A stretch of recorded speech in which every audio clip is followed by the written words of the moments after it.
मज़ेदार से टेस्टी से चना पुलाव बनाने के लिए सबसे पहले हम ऑयल लेंगे, एक प्याज डालेंगे, प्याज को आपने ब्राउन नहीं करना, साथ ही टमाटर डाल देंगे और इसके साथ ही सब्ज मिर्च काफी सारे डाल देंगे और लहसुन अदरक का पेस्ट भी डाल देंगे और हल्का हल्का पानी डाल के खूब अच्छी सी बुनाई करेंगे। इसके साथ ही सारे मसाले डाल देंगे, खूब अच्छी सी बुनाई करेंगे। जितनी अच्छी बुनाई होगी उतने जबरदस्त टेस्टी से चावल बनेंगे। और प्याजों को आपने थोड़ा थोड़ा पानी डाल के गलाते रहना। इसके साथ ही उबले हुए चने डाल देंगे और खूब अच्छे से दोबारा से पकाएंगे। 10 से 15 मिनट में जब ये पक जाए तो इसके साथ ही आप पानी डालेंगे चावल के हिसाब से और इसमें सब्ज मिर्च डाल के कवर करके रख देंगे। चावल उबाल आने तक आपने इसको पकाते रहना है। इसके साथ ही अब हम चावल डालेंगे और इस स्टेज पे आपने नमक को भी चेक कर लेना। अब हम इसको दम दे देंगे।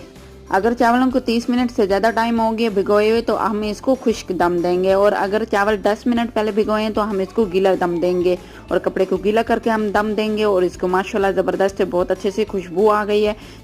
मैं उम्मीद करता हूँ आपको ये रेसिपी पसंद आई होगी, तो ज़रूर आप ये बनाइएगा। चना पुलाव खिले खिले से ये चना पुलाव